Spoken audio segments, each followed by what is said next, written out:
The first thing that broke was a ceramic mug, hand-painted, cream-colored, with the word "read" pressed into the glaze in uneven letters that someone had clearly made by hand. It didn't just fall.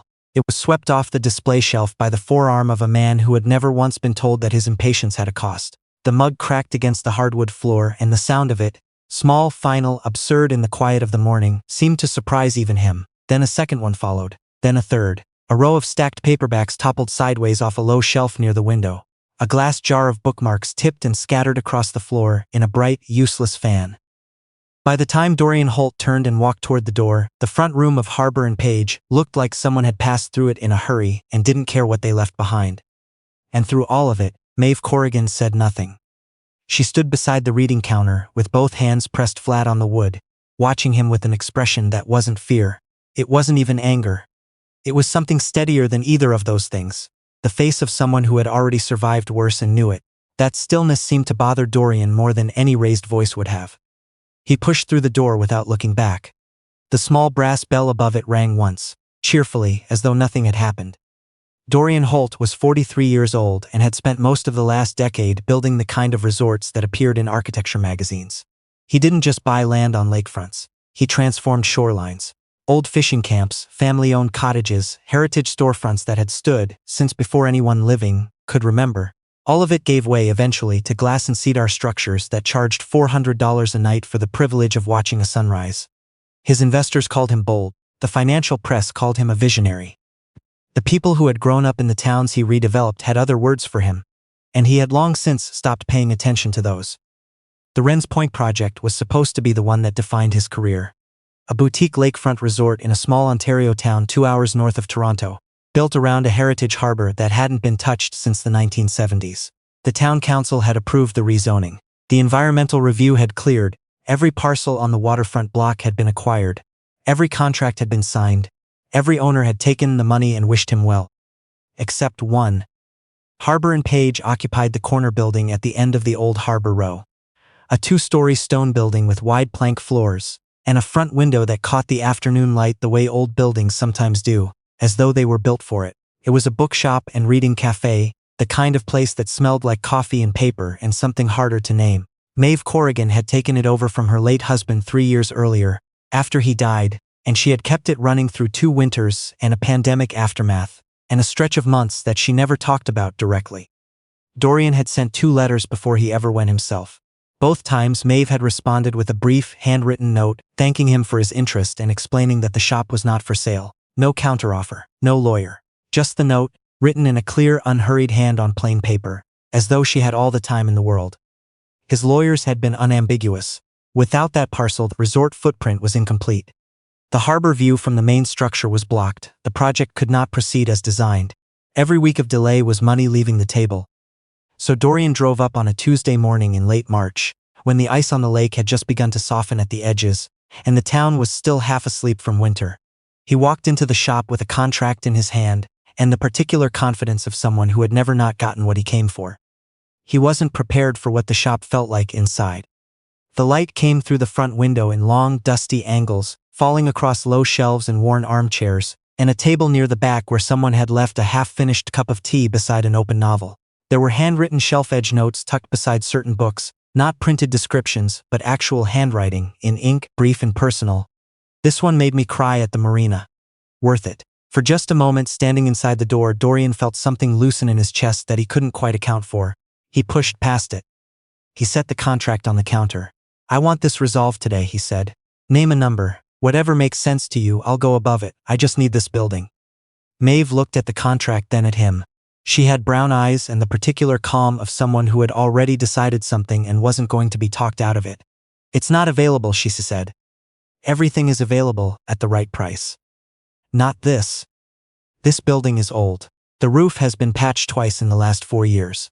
The tourism board is going to redirect foot traffic toward the new development regardless. You'll have fewer customers every year." "Then I'll have fewer customers," she said evenly. "My offer is 3 times market value. You could open something new anywhere in town, anywhere in the province. I don't want something new." She met his eyes without any particular hostility. "My husband spent 8 years building this place. He chose this building because of the window and the way the afternoon light moves through it.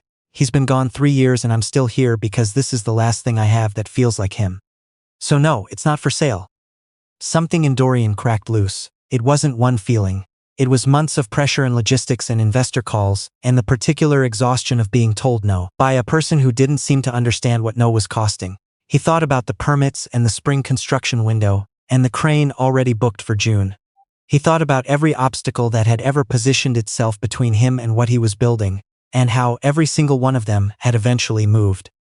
His arm swept across the display shelf. The mugs fell, the books toppled, the jar of bookmarks scattered across the floor. He kept going. A standing rack near the door, a table display, a small corkboard of local event flyers that tore loose and fluttered down in a slow, quiet mess.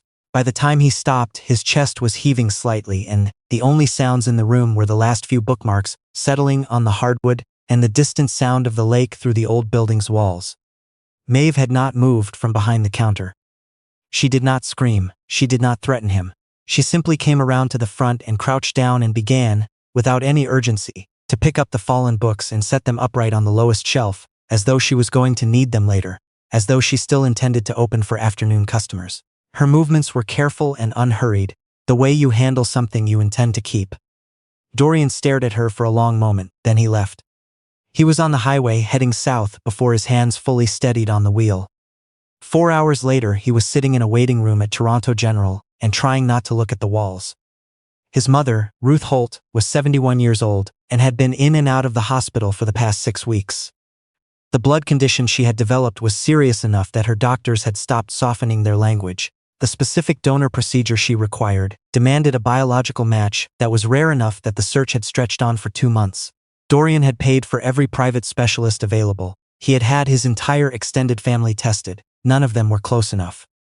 The hospital had run a quiet voluntary screening through a network of regional clinics. They hadn't been optimistic. The criteria were narrow, the odds genuinely poor.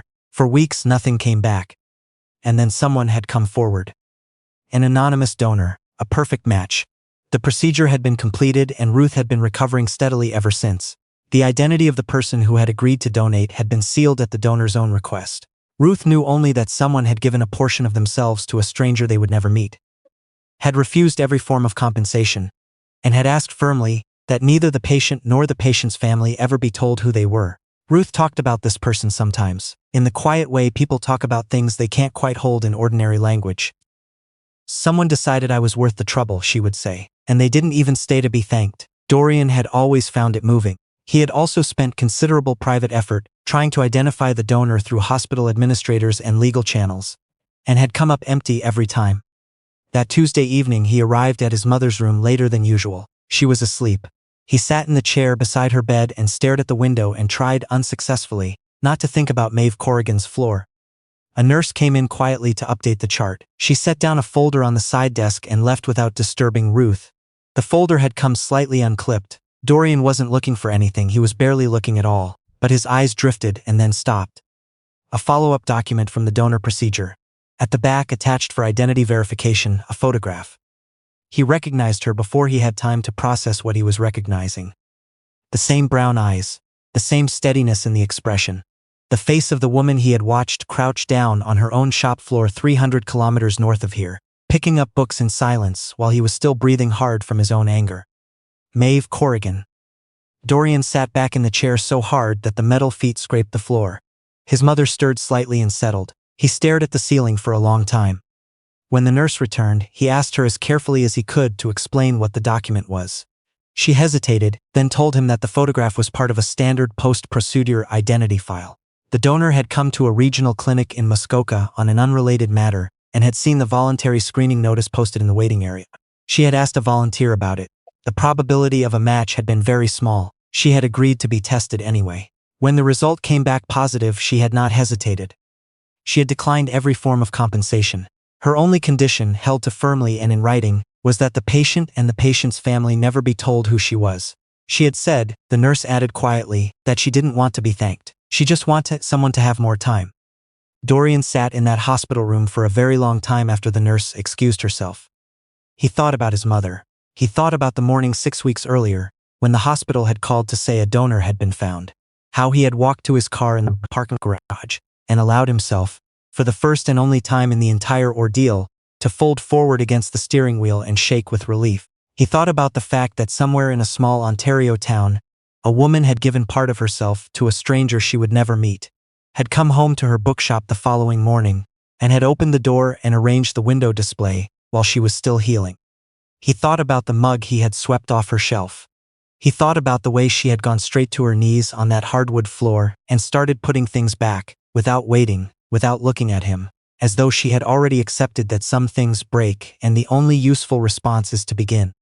The guilt arrived slowly at first, then all at once, the way structural things give way. Dorian had built his career on certainty. He made decisions fast and stood behind them. He did not explain himself and he did not second-guess. He had always understood this as a form of discipline. But sitting beside his mother in that quiet room, knowing what he now knew about the woman he had gone out of his way to humiliate that morning, every conviction he had walked in with felt thin and badly made. He drove back to Wren's Point the next morning. The shop was already open. The damage was exactly as he had left it. Shelves partly cleared, books still misaligned on the lower rack, a faint mark on the hardwood near the counter where the mug had landed. Maeve was at the back table going through a delivery invoice, her reading glasses pushed up onto her forehead, a cup of coffee at her elbow. She looked up when the door opened. The brass bell rang, that same bright, indifferent sound. Her expression didn't change much, she just waited. Dorian had prepared something in the car. A structured approach, acknowledge what he had discovered, state what he had done, make a concrete offer to repair it. He was good at structured conversations. They kept him in control of outcomes. He lost the structure almost immediately. I was at Toronto General last night. He stopped, started again. My mother's hospital. There was a donor file. I wasn't supposed to see it. It was an accident, but I saw your photograph. Maeve set the invoice down slowly. For a moment neither of them spoke. Then she took her glasses off her forehead and folded them and placed them beside her coffee cup, and he could see that she was composing herself. Not in surprise, but in the way of someone who had known, at some level, that this moment would eventually find her. I was careful, she said. I asked them to keep it sealed. I know, it wasn't their fault, it was mine. He paused. I need you to understand that I know what you did, and I know what I did yesterday, and those two things don't fit together in any way that makes me look like anything other than exactly what I was. Maeve was quiet for a moment. You didn't know, she said. That doesn't fix it. No, she agreed. It doesn't. He offered to cover every repair, every book, every mug, every piece of display furniture. He told her he would pay beyond the actual damage. He told her the development could be reworked, that he wasn't certain yet how, but that the Harbour Page building was coming out of the acquisition. He could hear, even as he said it, how thin the offer sounded in that room. She listened to everything, then she said quietly, I don't want your money. He started to respond and she held up one hand, not unkindly. I donated because someone needed help, she said, not because of who your mother was.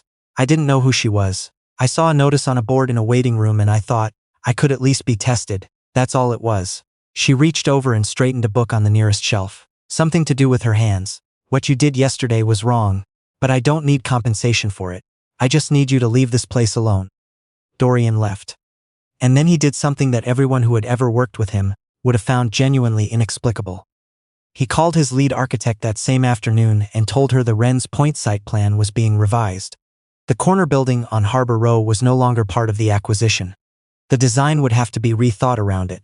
His lawyers outlined what the change would cost. His primary investor asked pointed questions. He answered every one of them the same way, it's already decided. 7 months later, the Holt at Wren's Point opened on a Saturday in late September, when the maples along the lakeshore had turned, and the light on the water had that particular quality that only comes in autumn in Ontario. The resort was everything the renderings had promised. The cedar cladding, the cantilevered deck over the water, the lobby with its stone fireplace and long views across the harbor. Travel publications sent photographers. The town filled with weekend visitors for the first time in a generation. Local businesses reported the best October they had seen in years. And at the corner of the Harbour Row, exactly where it had always been, stood a stone building with wide plank floors and a front window full of afternoon light, propped open with a wooden wedge to let in the smell of the lake. The resort's courtyard walkway had been redesigned specifically to route guests past the shop's entrance. The landscaping curved deliberately to draw the eye toward it. Several design critics commented on the choice in their coverage of the opening. Unusual, they called it. Quietly interesting. Dorian never explained it. On the opening weekend, Ruth came. She walked slowly through the courtyard on Dorian's arm, pausing to look at the water, taking her time the way people do when they have been reminded not to rush through things that are good. He had told her some of the story on the drive up, not all of it, enough that she understood who Maeve Corrigan was before she walked through the door. Inside the shop, Ruth moved through the shelves with the unhurried attention of someone who had learned not to take small pleasures for granted. She stopped to read the handwritten shelf notes. She held a few covers and set them back. Then her gaze settled on the counter, where a framed photograph stood. A younger Maeve beside a man, dark-haired, laughing, holding a paint roller in one hand and pointing at the far wall as though giving instructions. The building behind them was clearly this one, mid-renovation. Bare floors, half-built shelves, plaster dust catching the light. Ruth went very still. She was not looking at Maeve, she was looking at the man. "I know him," she said, almost to herself. Her voice had changed, lower, unsteady in the specific way of memories carried a long time in private. Dorian looked at her. Ruth turned away from the photograph slowly, and told him something she had never mentioned before. 22 years earlier, she had left a difficult situation with nowhere to go. It was January. She had arrived in a town she barely knew, 2 bags and no plan, the kind of cold that gets into the walls of old buildings and stays. A man she had never met had opened the door of a building he was still renovating. Space heater in the corner, plaster dust on the floor, barely habitable, and told her she could stay until she found her footing. He hadn't asked about her story. He had fed her, loaned her a coat, and after 2 weeks had quietly helped her make the phone calls that eventually led her back to herself. When she left, he had pressed a card into her hand. On the back, in plain handwriting, "Don't worry about returning the coat, just pass it on when someone else needs it." Maeve had come out from the back of the shop and was standing near the counter, listening.